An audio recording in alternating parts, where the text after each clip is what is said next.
10 or 12 bucks an hour. The reality is that millions of our senior citizens are trapped in their homes, unable to see their kids or their grandchildren, unable to go to a grocery store, and many of them are trying to get by on $12,000, $14,000 a year Social Security and scared that they may come down with the virus and die. In addition, millions more with disabilities are suffering.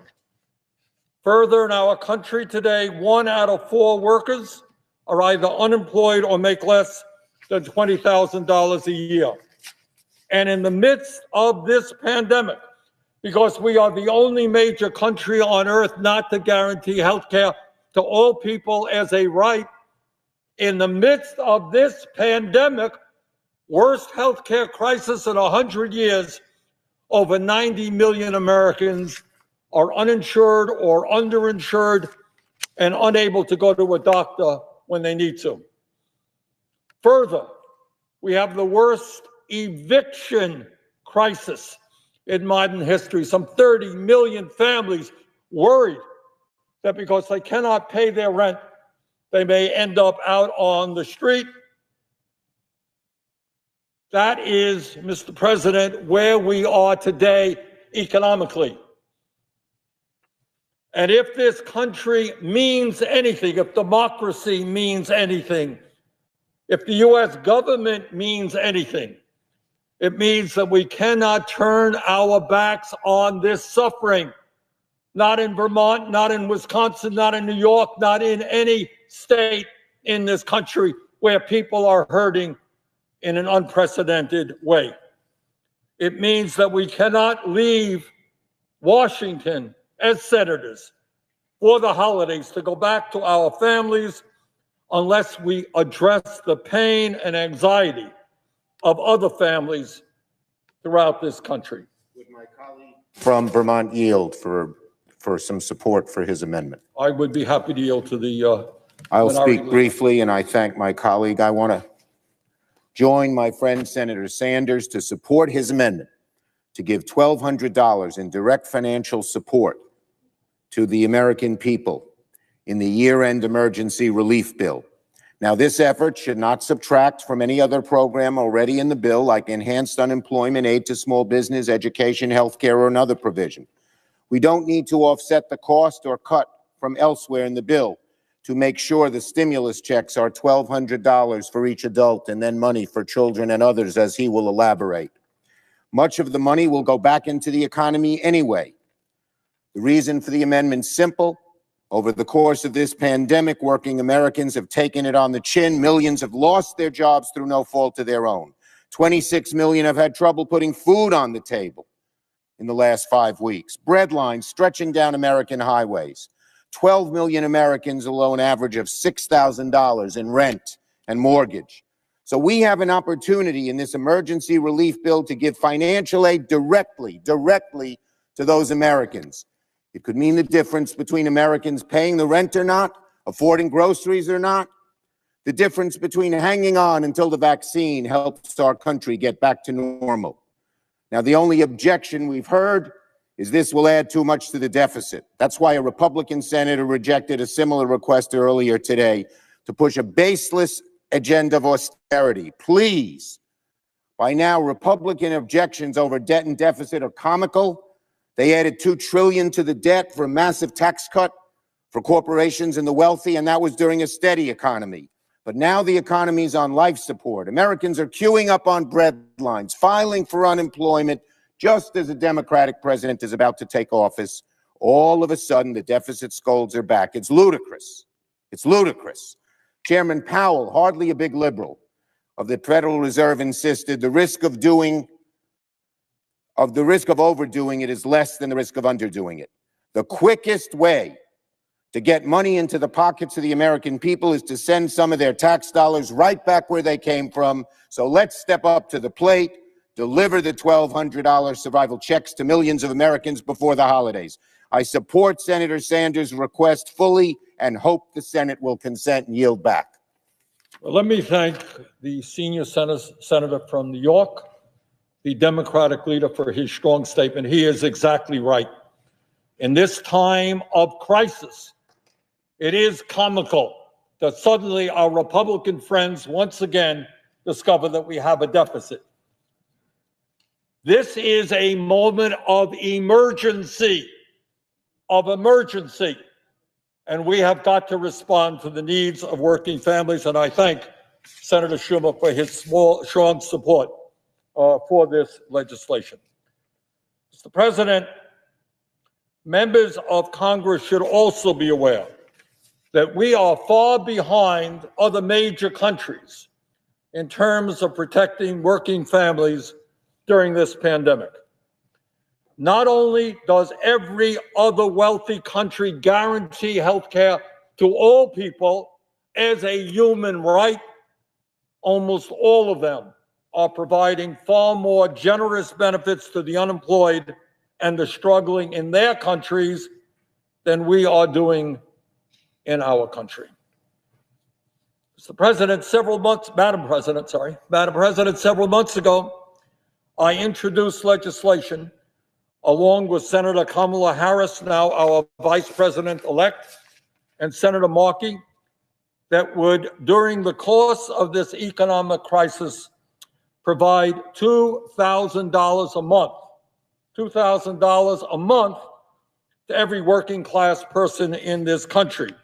And frankly, that is exactly what we should be doing. But unfortunately, given the conservative nature of the Senate, I understand that is not going to happen. Yet, at a time of massive income and wealth inequality, as Senator Schumer just indicated, at a time when huge corporations were making record-breaking profits, the Republican leadership here in the Senate was able to provide over $1 trillion in tax breaks to the 1% and large corporations. Yes, at a time when climate change, yes, climate change is real. At a time when climate change threatens the entire planet, this Congress was able to provide hundreds of billions of dollars in corporate welfare to the oil companies and the gas companies and the coal companies who are exacerbating the climate crisis. Yes, just the other day, here in the Senate and in the House, legislation was passed which would provide $740 billion to the military, the largest military budget in history, more than the next 10 nations combined. We spend more on the military than the next 10 nations combined. So we could do all of those things. Tax breaks for billionaires, massive corporate welfare, huge military expenditures. But in the midst of the worst economic meltdown since the Great Depression, somehow Congress is unable to respond effectively to the needs of working families. Madam President, as you may know, I have recently introduced legislation to provide every working class American an emergency payment of at least $1,200, which is $2,400 for a couple and $500 for each of their children. This is not a radical idea. This is an idea that is supported by President Donald Trump. It is an idea that is supported by President-elect Joe Biden. It is an idea, by the way, that according to a recent poll is supported by 75% of all Americans, including 77% of Democrats and 72% of Republicans. Further importantly, this amount of direct payment is exactly what Congress passed unanimously 9 months ago as part of the $2.2 trillion CARES Act. Let me repeat.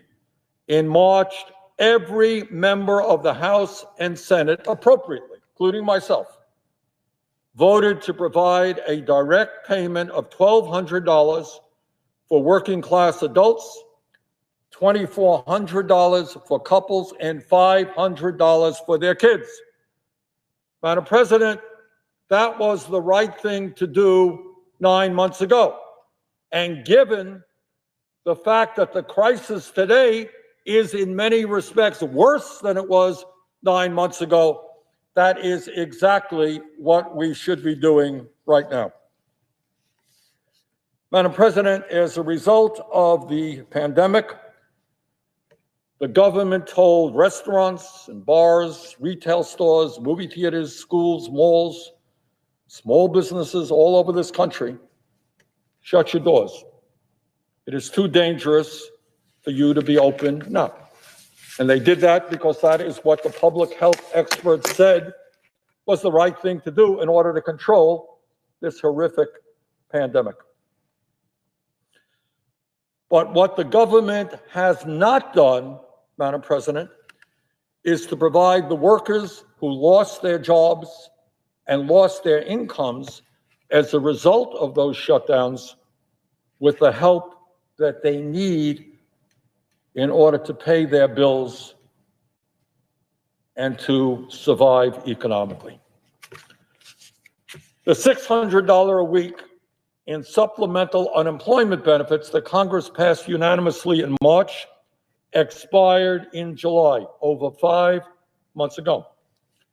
And during that time, the Republican Senate has done nothing to help working families pay their rent, feed their children, go to a doctor, or pay for the life-saving prescription drugs they need. And the Senate has not done anywhere near enough to provide help for the struggling small businesses in Vermont and all across this country who are desperately trying to stay afloat. Further, Madam President, as bad as the economy has been in general, it has been far worse for African Americans and Latinos. During the pandemic, nearly 60% of Latino families and 55% of African American families have either experienced a job loss or a cut in pay.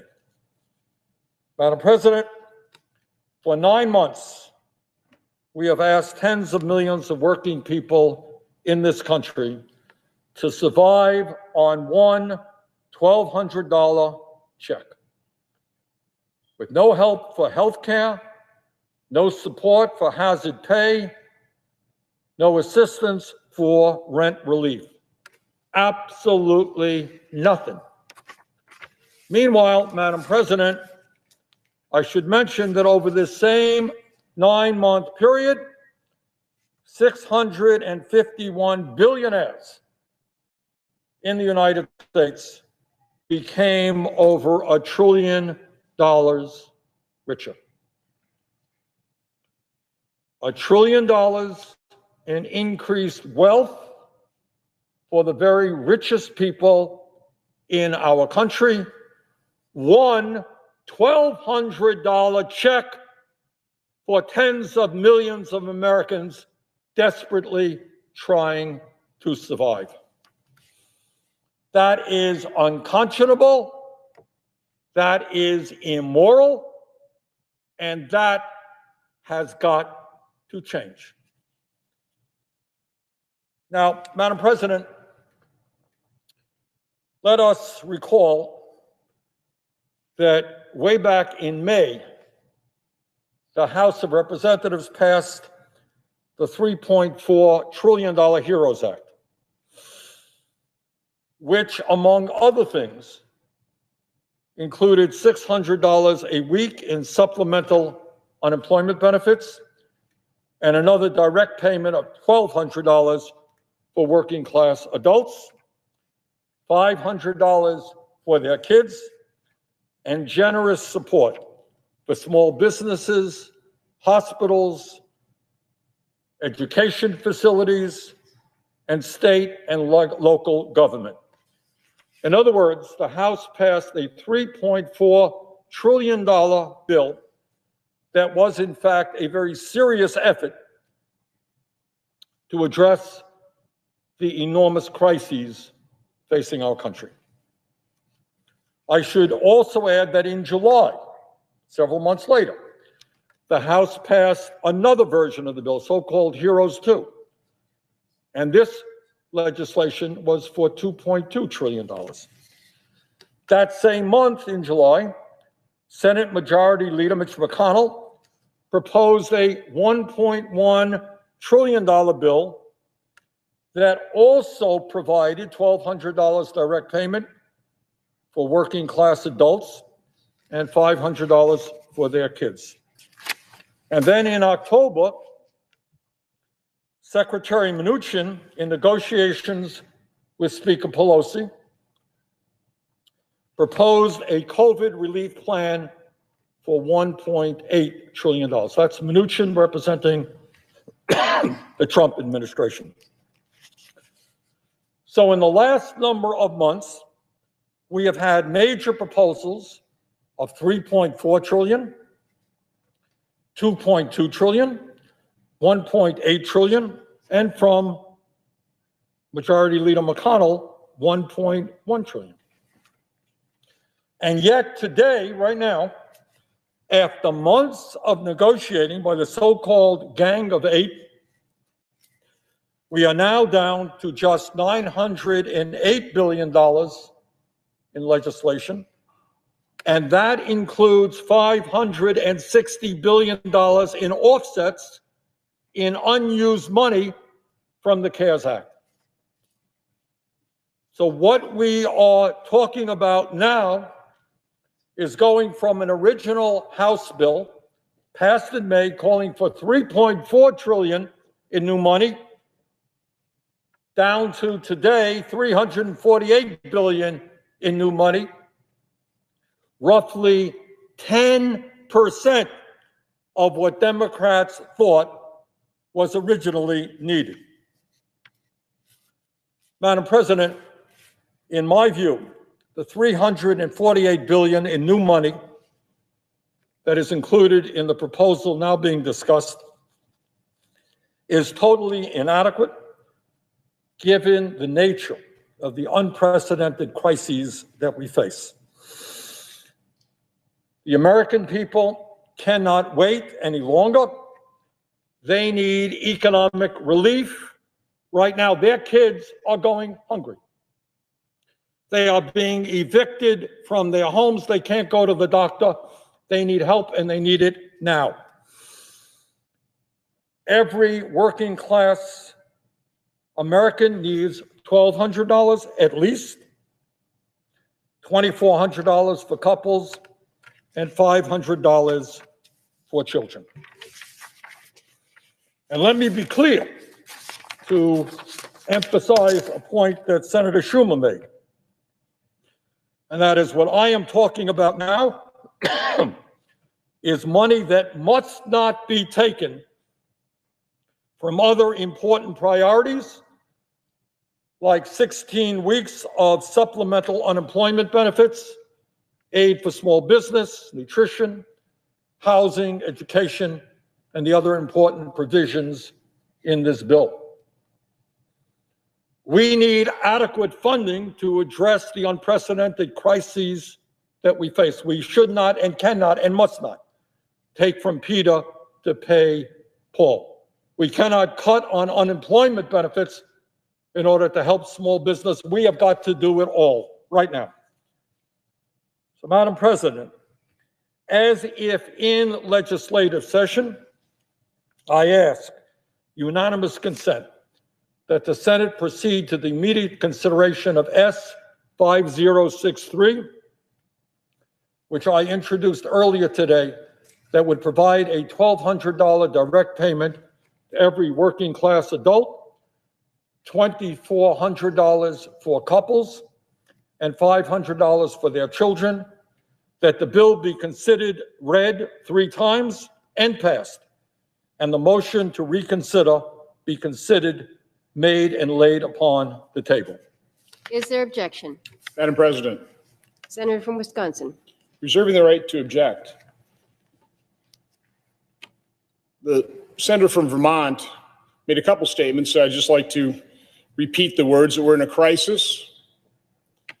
This is an emergency. We can't turn our back on this suffering. I agree. I've agreed for months. But he also said something that was completely incorrect. You might call it a lie.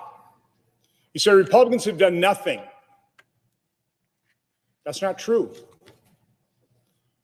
I was on daily calls during the August recess after we had attempted and were debating internally a $1 trillion package in tail end of July before the August recess. Recognizing, and I was one of the ones pointing out the fact that we'd already passed, as a good senator from Vermont said, over $3 trillion in 4 different COVID relief financial packages early in the pandemic. There was at that point in time, there was $1.2 trillion of that unspent. A big chunk of that wasn't even obligated.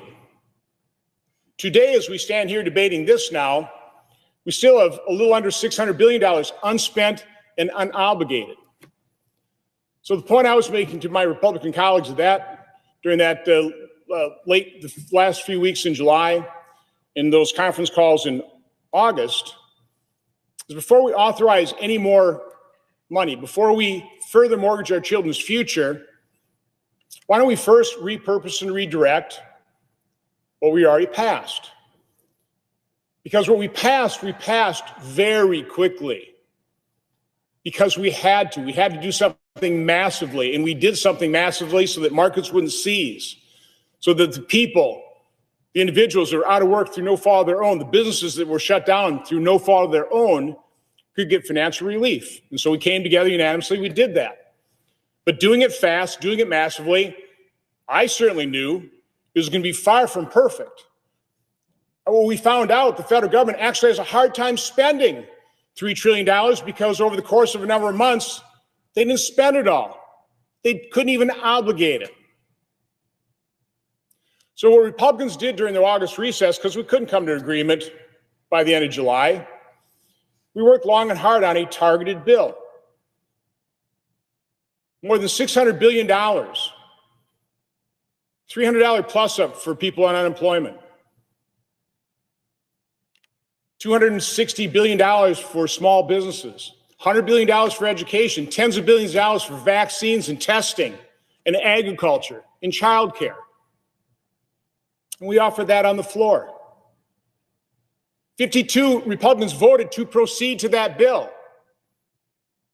Democrats just said no. I felt it was a crisis, an emergency, and we shouldn't have been turning our backs on these people that are suffering in September. Democrats said no. All they had to do was say yes. They couldn't take yes for an answer. And Madam President, I often use the analogy is if I go up to you, because I know you're a generous person, say, Madam President, give me $200. Kind of look at me a little shocked. I say, well, I won't give you 200, but I'll give you 100. And then I go stomping off and say, no, it's 200 or nothing. That's what the Democrats did to over $600 billion in needed and necessary relief for the crisis, for the emergency, for the people we don't want to turn our backs off toward because they're suffering. If they're really serious, if they actually wanted a result, if they wanted to relieve the suffering, wouldn't the logical thing have been to say yes, take $600 billion, pocket it, get that relief flowing in September, then come back and argue for more? But they said no. They were cynical. They played politics with it. And that's what they're doing here today. You know, I'm sure, to paraphrase a widely known saying, that the road to total national bankruptcy is paved with good intentions. I'm sure that's true. I don't question the good intentions of any member of this body. We all want to provide the relief. We all want to relieve suffering. We all want to help fellow Americans that are hurting through no fault of their own.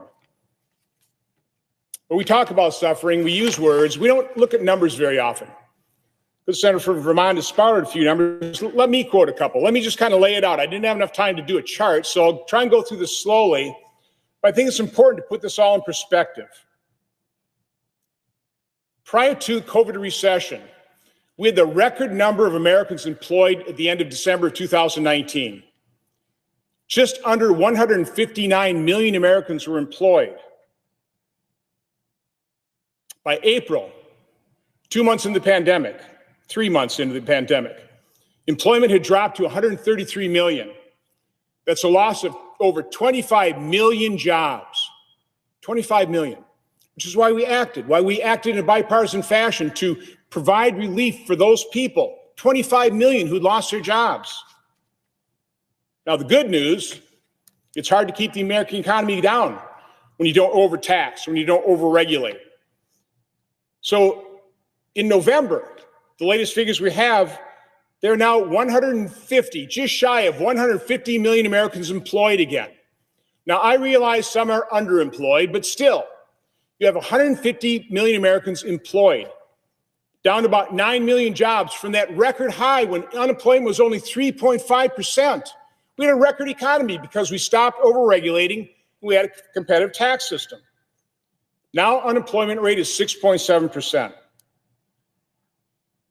In the CARES Act, which I supported because I want to help people, part of that was the economic impact payments. Basically what the senator from Vermont is proposing here in this bill he wants to pass by unanimous consent. It spent $274 billion. It was paid to just under 166 Americans for an average check of about $1,673 per person. If you break that down into households, because according to the Federal Reserve Bank in New York, the average check per household is $2,400. That's 115 million households that got a check. 115 million. Now remember, at the low point, 25 million Americans had lost their job. We sent checks to 115 million households. 4.5 times the number of people that lost their jobs. My problem with the CARES Act, with the first four packages, is it was a shotgun approach. We just spent money. We just opened up the spigot and we just sent it all over the place. We didn't have time to target it to those that really needed it. As a result, and we're seeing today, businesses that needed it, business owners, small business owners have been wiped out of their life savings. They didn't get relief. It wasn't well designed. It wasn't well targeted. And we probably spent hundreds of billions of dollars and sent it to people that didn't need it. Madam President, we're $27.4 trillion in debt today. That's 128% of the size of last year's economy. If this bipartisan deal goes through, about $1 trillion, we'll be in $28.4 trillion in debt, 132% of GDP. I remember the good old days when I first got here. I ran because we were mortgaging our kids' future. We were a little over $14 trillion in debt, and our economy is over $15 trillion. We were under 100% debt to GDP ratio.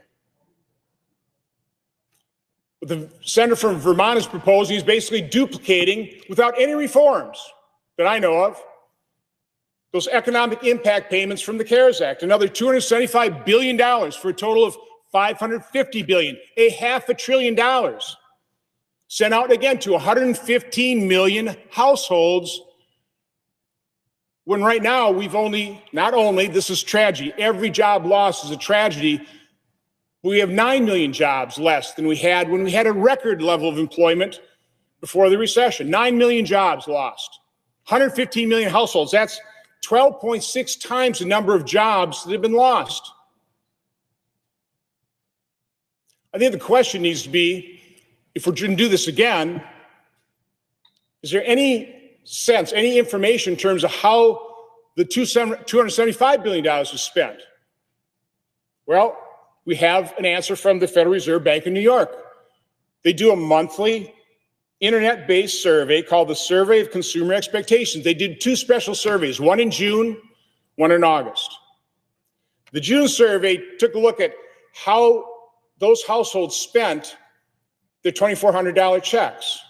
Here's the results. 18% of those checks were spent on essential consumption, essential. 8% was on non-essential, the fun stuff, I guess. 3% donations. Americans are still generous. For a total of 29% spent on consumption. The marginal propensity to consume was 29%. The remainder, 71%, half of it was put to savings, spent on increasing savings. The other half was paying off debt. They also studied how the unemployment plus-up was spent. Pretty similar results. 24% of those dollars went for essential consumer goods. 4% non-essential, 1% donations, for, again, a total of 29% was consumed. 71% was either saved or used debt reduction. They did another special survey in August, asking those same 1,300 households that they survey, how would you spend a $1,500 check? Not $2,400, $1,500. The response was 14% would be spent on essential items, 7% on non-essential, 3% on donations. For 24% of a new check would actually be spent on consumption. 76% would either be saved or pay off debt. That's not very good economic stimulus. And again, the numbers are, without any reforms, without trying to target the dollars to people who really need it. I would want to do that. I would like to work with anybody to try and get that relief flowing as quickly as possible to the individuals that need it. And I'm sure the need is still great. It's greater than 9 million. I understand that. But let's look at some figures. I do want to point out a past stimulus in terms of its effectiveness. In 2009, we had the Great Recession. Let me quote some employment figures from that. In January 2008, we had 146 million Americans employed. Remember, right, today we have 149 million. Our record was 159 million, but 146 before the Great Recession. By December 2009, that had dropped, hit the low point of 138 million people working. 8 million people lost their jobs. In January 2009, President Obama was inaugurated, had total control of government, a filibuster-proof Senate, control of the House. He could pass anything he wanted, and they did. They passed the $787 billion American Recovery and Reinvestment Act of 2009. They did that in February 2009.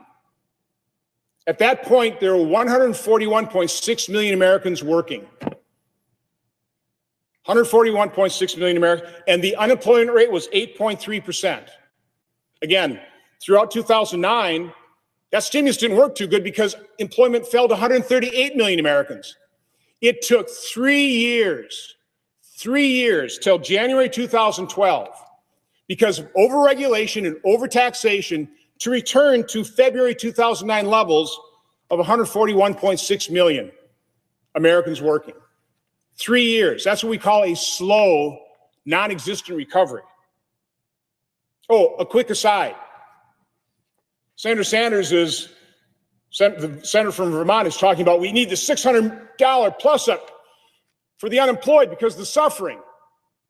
President Obama, with Speaker Pelosi and Majority Leader Reid with filibuster-proof Senate, they provided a $25 per week plus up to state unemployment when they had total control. Now they're demanding $600. I know that's not part of what the Senator from Vermont is asking for in terms of a unanimous consent request. I thought it's just somewhat noteworthy. So again, Madam President, I'm not heartless. I want to help people. I voted to help people. I voted for the $2.2 trillion CARES Act, but I also am concerned about our children's future and the fact that we are mortgaging it. We do not have an unlimited checking account. We have to be concerned about these things. So my complaint about the Senator from Vermont's bill, and quite honestly, the bipartisan effort. We have $600 billion unspent, unobligated. Let's work long and hard. Let's look at economic data. Let's target it properly. Let's not just shotgun it out to the economy again, wasting tens, if not hundreds of billions of dollars. Let's focus on that. Let's pretend it's like real money, like it's our money, and spend it well. We don't need to mortgage our children's future by another $300 or $400 billion. We don't need to do that.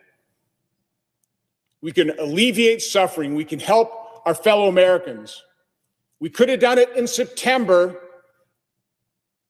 but the good senator from Vermont and all of his colleagues on the Democrat side simply won't take yes for an answer. And my guess is they're taking that same stance today. So, Madam President, I object.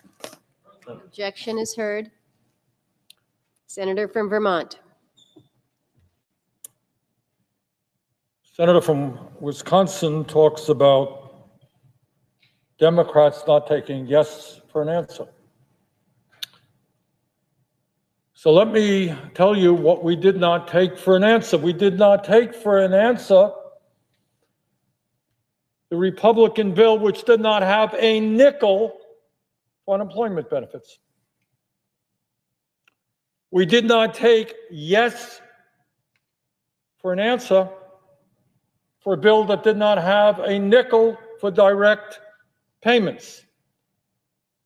Senator from Wisconsin talks about the deficit. Yet the senator from Wisconsin voted for over $1 trillion in tax breaks for billionaires and large profitable corporations. That's okay. Senator from Wisconsin voted for a bloated military budget, $740 billion. That's okay. Senator from Wisconsin supports hundreds and hundreds of billions of dollars in corporate welfare. Senator from Wisconsin threw out some numbers. Let me throw out some other numbers. Half of the people in this country are living paycheck to paycheck.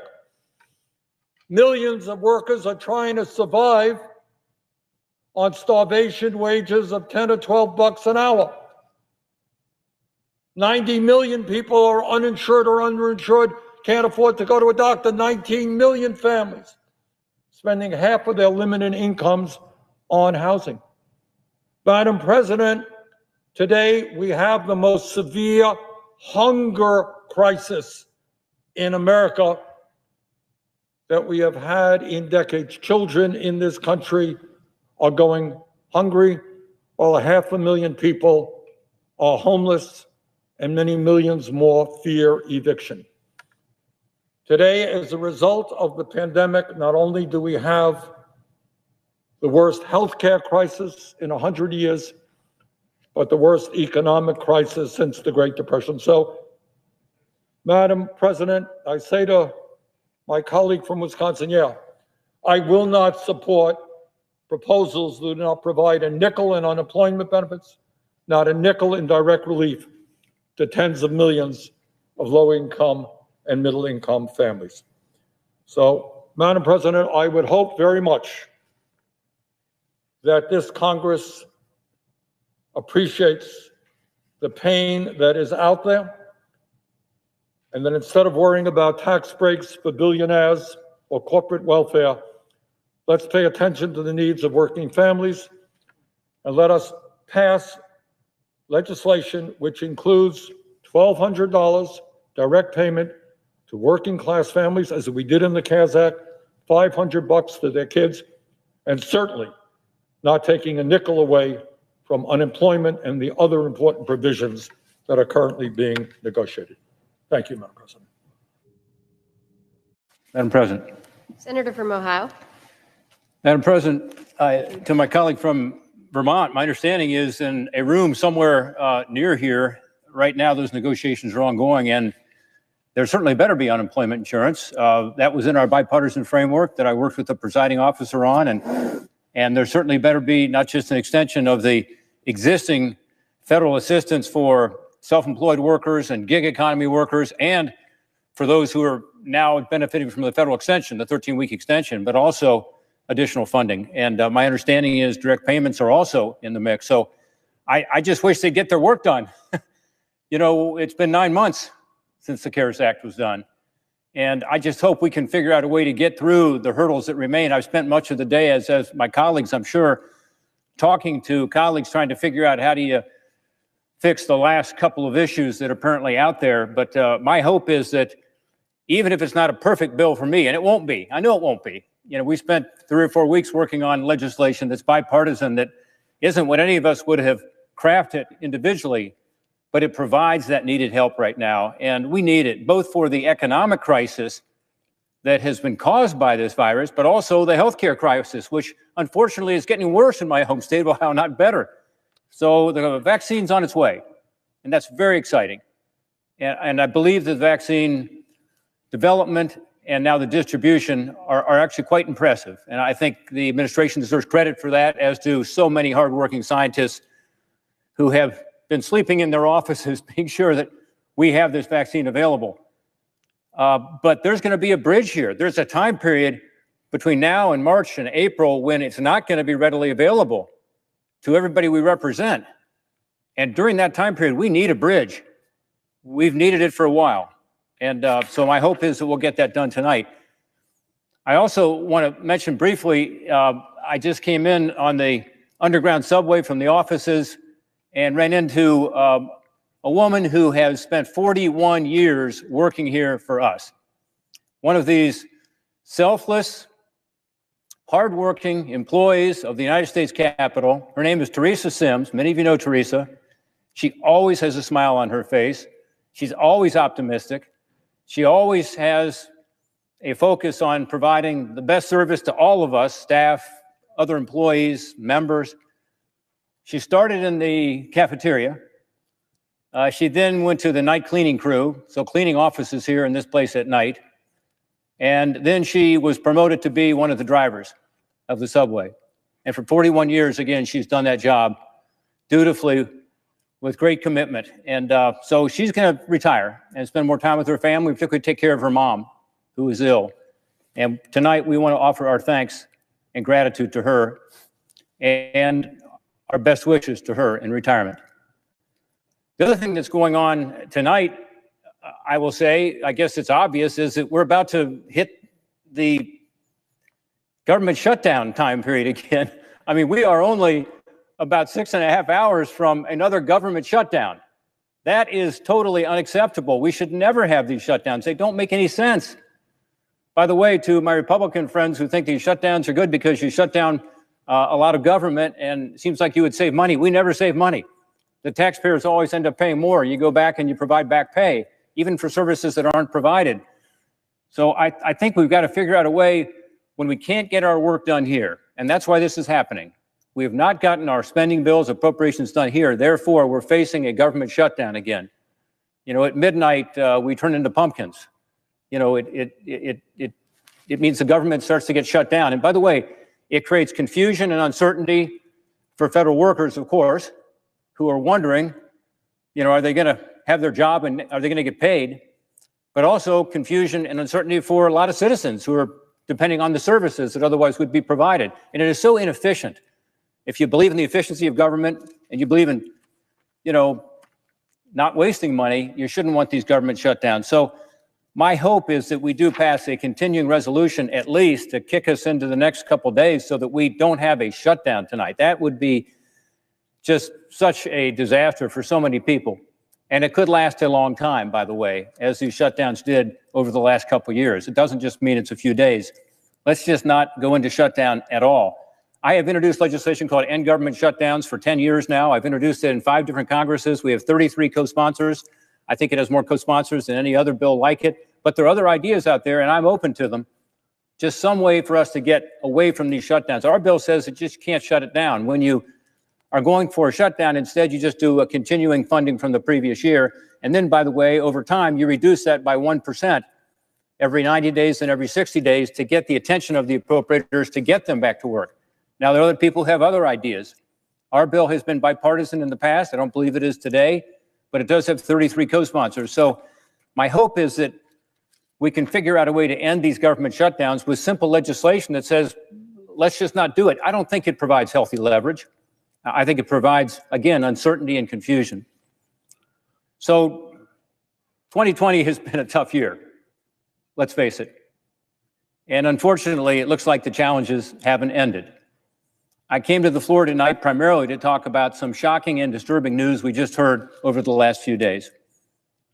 And that's that there has been a massive, highly sophisticated, and ongoing cyber attack that has compromised the networks of multiple federal agencies and the private sector. According to reports, for months now, hackers, our intelligence experts think they're most likely connected with the Russian government in some way. That's what they tell us. But these hackers have engaged in an espionage effort to access information at some of our biggest federal agencies that hold some of our most sensitive data and our most sensitive and important national security secrets. Also, again, many U.S. private companies were hacked as well. These hackers were smart. They targeted some of these agencies that do handle things like national security, the State Department, for instance, the Department of Homeland Security, the Department of Energy and its Nuclear Security Administration. This is scary stuff. Others, like the National Institutes of Health, were hacked. Of course, they're closely involved with our work to respond to the COVID-19 pandemic. So also, a lot of important sensitive information could have been hacked. They are a treasure trove of information. These are agencies that protect our homeland, promote our freedom abroad, and are on the front lines battling this pandemic. But what we know today may be just the tip of the iceberg, we're told. Experts expect that the number of agencies, as well as the number of private companies victimized by this attack, will only continue to grow. The main IT monitoring platform believed to have been hacked was used across the government and by 33,000 private companies. Shockingly, we also know that FireEye, the preeminent cyber incident response firm, was also breached. So think about this. FireEye, which is a company that people call when they are hacked, was hacked.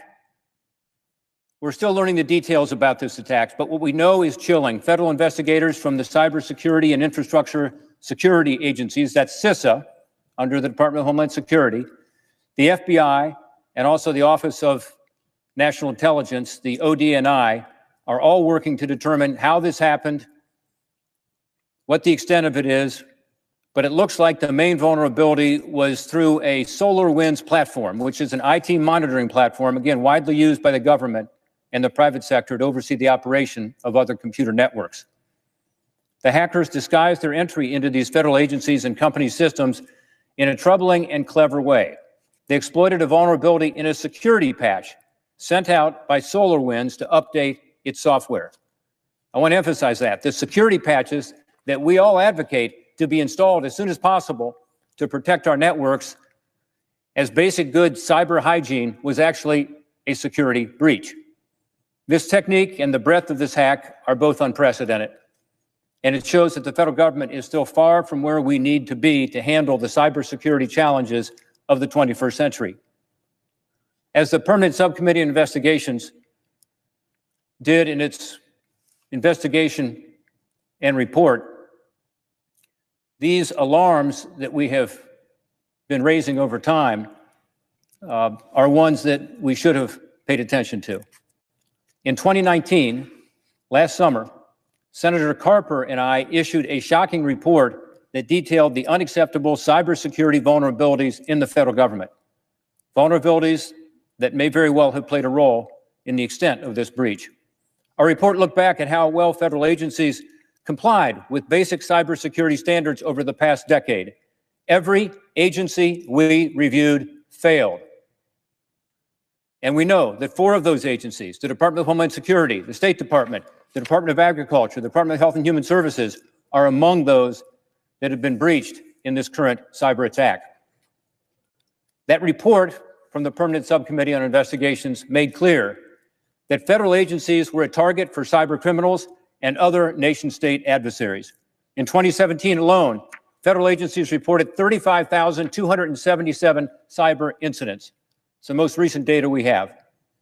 In 1 year, the number of cyber incidents in 2019 was a little bit less, 28,581. But 2020 will bring what is likely the biggest, most comprehensive breach across the federal government in our history. We've also found we're not equipped to handle this threat. Many of the agencies we reviewed didn't even know what applications and platforms were operating on its systems. That begs the question, how can you protect something if you don't even know what you need to protect?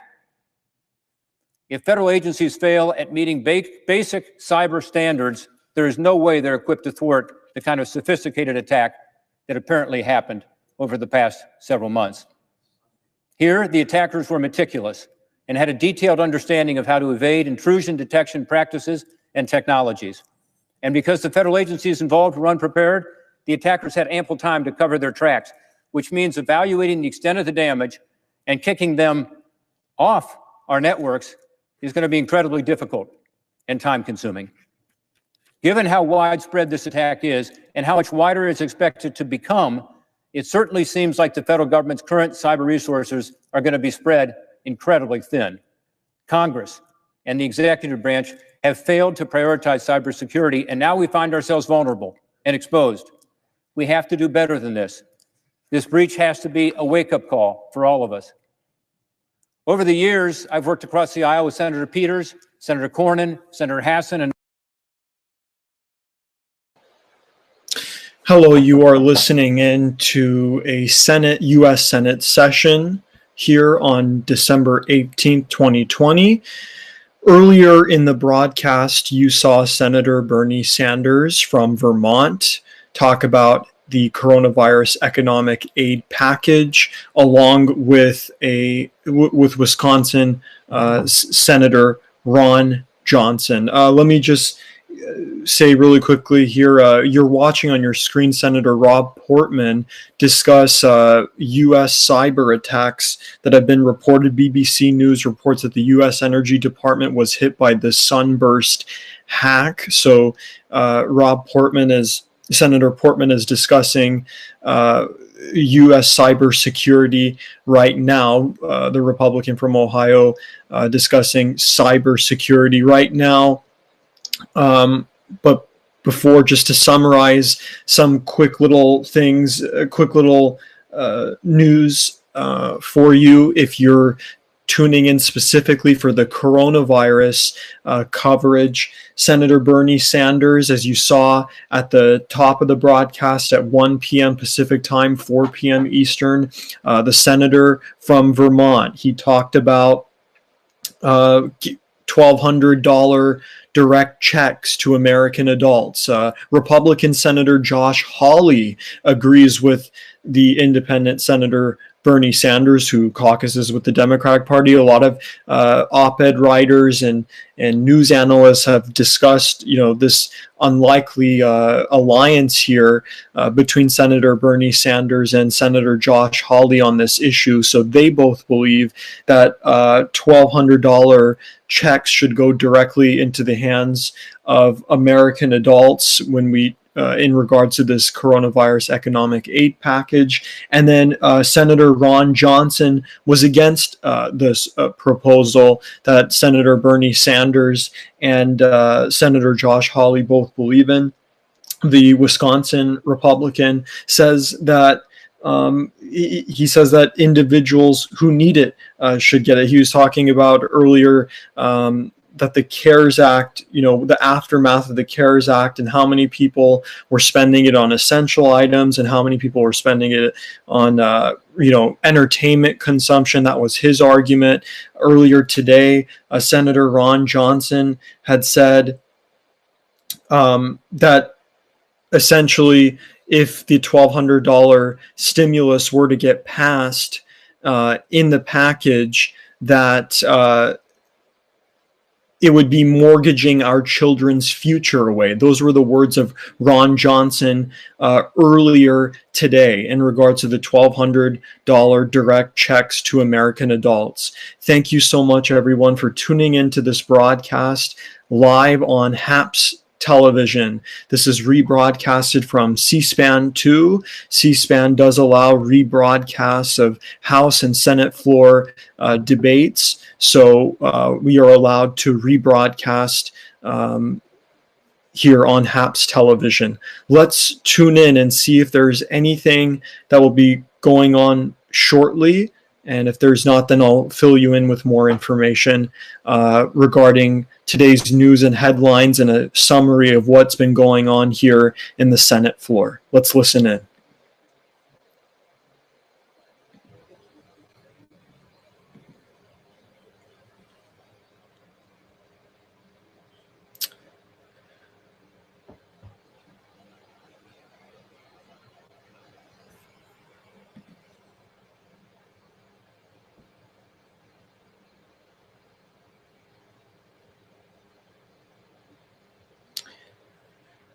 Okay, so no conversation now, or no senator speaking right now.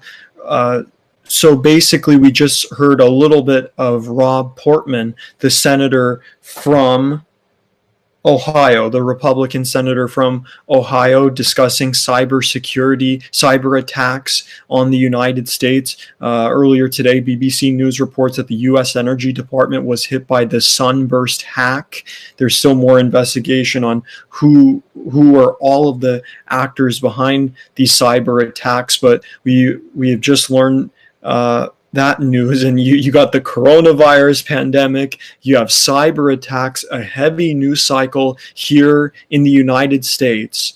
Thank you so much, everyone, for tuning in to this broadcast. Once we hear another senator get on stage, or another senator talking, we will get that to you here on HAPS television.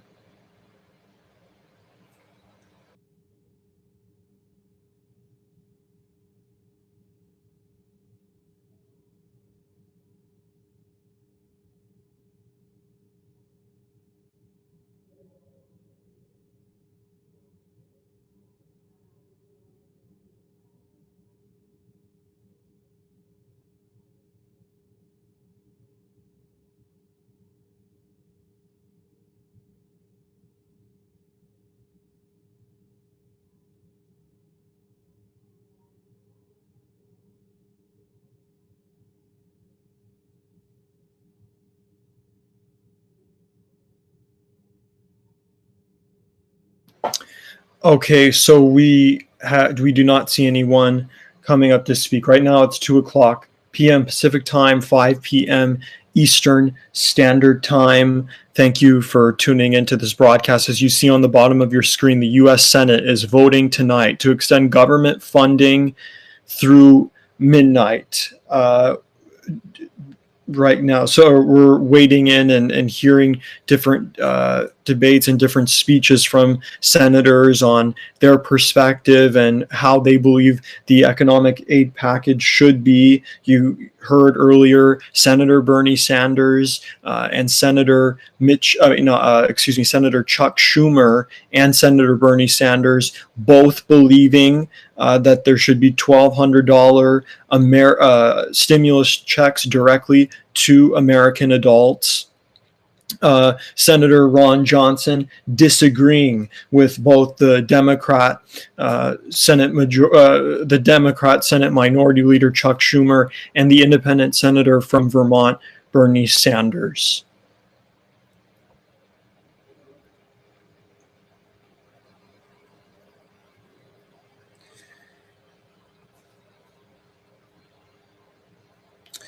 If the government, this is, I just wanted to make this clear just for everyone who's joined. If the federal government, if the United States government does not extend government funding for the next few days, there will be a government shutdown. And that vote is happening tonight. So we will be tuned in to that. Maybe I'll be on at night so we get to see that. Right now, congressional leaders are trying to finalize a $900 billion COVID-19 relief deal.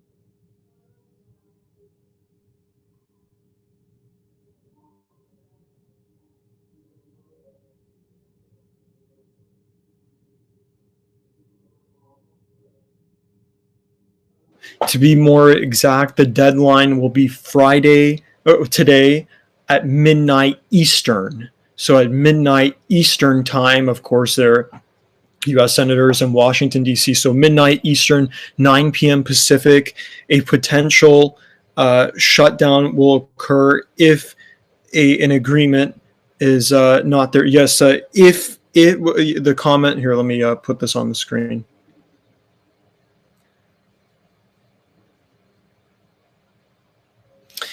Did I hear shutdown? That was the commenter.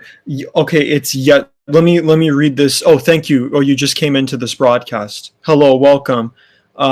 Basically, you're tuning in to live coverage in a live video feed from C-SPAN. We're allowed to rebroadcast this because Senate floor and House floor debates and House floor votes and Senate debates are allowed to be rebroadcasted.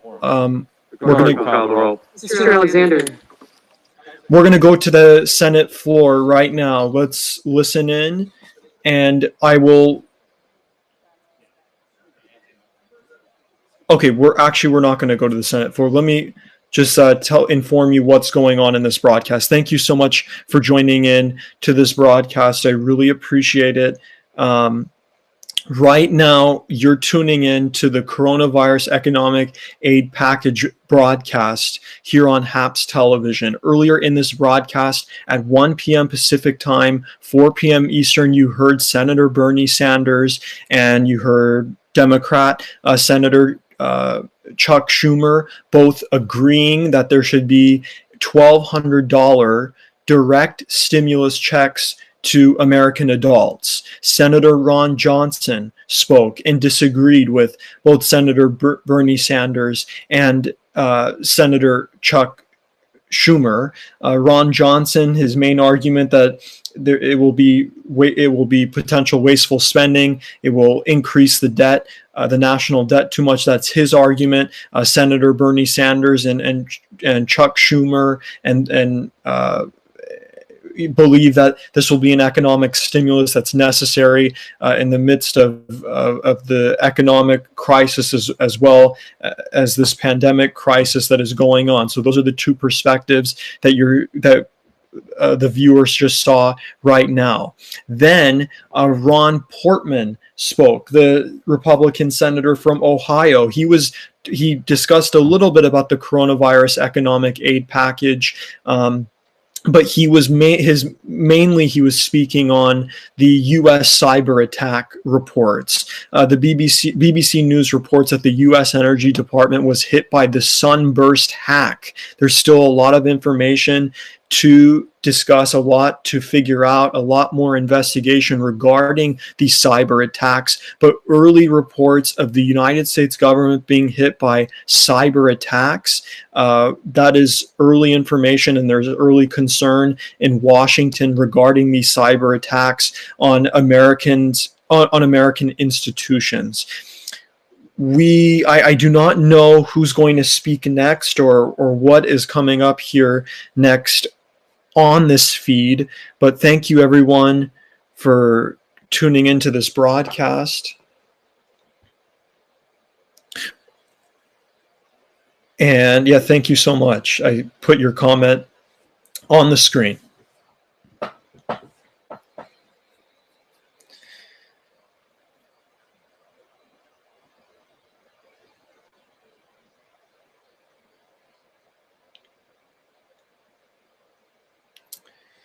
Okay, we are still awaiting more stuff. I may come in for a third broad. I may end it soon if there's no one, if no one's going to speak shortly. Where are the attacks? Oh, here, let me present this. Where are the attacks coming from? That is one of our commenters. I just told you about the BBC News report.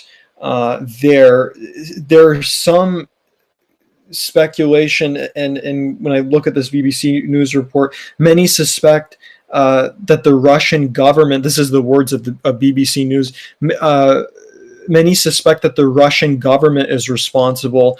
They have denied any role. That's from that specific BBC News report on that specific hack I was talking about. So again, I can't give you a solid answer here. There's still a lot more to figure out, but I cannot give you a full answer for who's behind the attack, which country is behind the attack.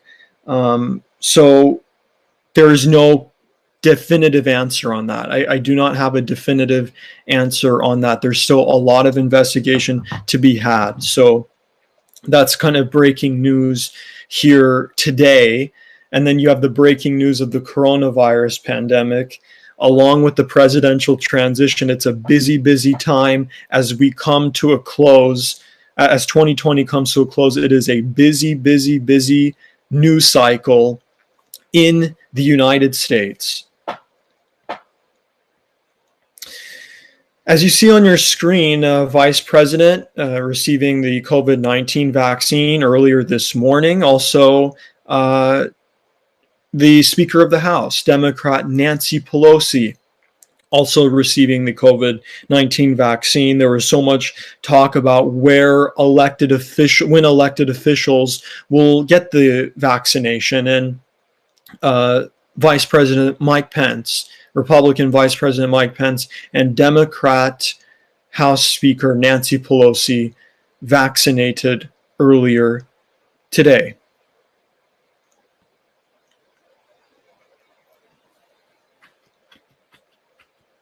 And you see there the video of Mike Pence receiving the vaccine.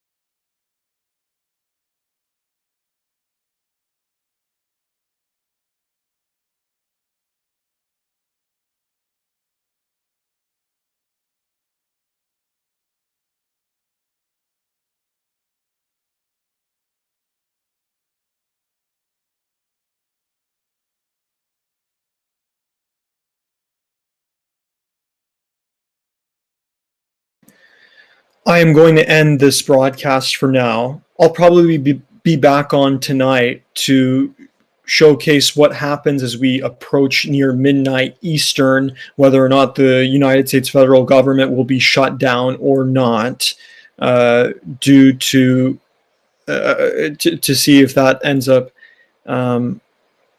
happening. So